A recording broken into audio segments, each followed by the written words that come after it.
Wait, are the Anakims part of the bloodline of the Nephilims? Because if the Nephilims was wiped out in Genesis 6, how did the race of the giants continue that we saw in the days of David and more? How did they continue their bloodline? So let's have a dive into the non-canonical book of Enoch and what really happened. So Enoch chapter 3 begins to explain to us that there were certain cadres of angels called watchers who descended in the days of Jared. And Jared was the father of Enoch, and he lived 962 years, which made him the second man to live long on earth. So they descended on the mountain called Mount Hermon. But before they descended, there was something that happened that Semjaza, their overall general, when they saw them that they all were lusting after the daughters of men because they were fair, he said to them that now, if we now go and do this thing, all of you will now decide to run away and not give account of yourself. Then they did something called mutual imprecations, which means they laid in cause or bind themselves with seal of causes, about 200 in numbers of angels, binding themselves with a seal, making or assuring themselves that if one decided to run or deny the fact that they did this together, there'll be a level of cause on such an angelic being.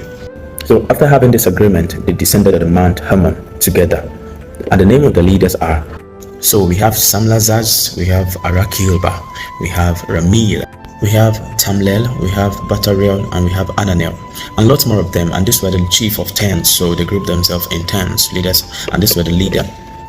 And yes, we know the next thing that happened, that how they begin to pick the daughters of men and take them for wife. They begin to mate with them and begin the race called Nephilim, the race of giants. But another thing you should think of is that there's some certain things people begin to know back then. And we wonder, because one of the questions is, how did humanity begin to know of enchantment, witchcraft? How did they begin to know of sword making, the art of war, strategies of war, a lot more? We even saw in that study that how that Noah himself was taught by the angel of the Lord named Uriel.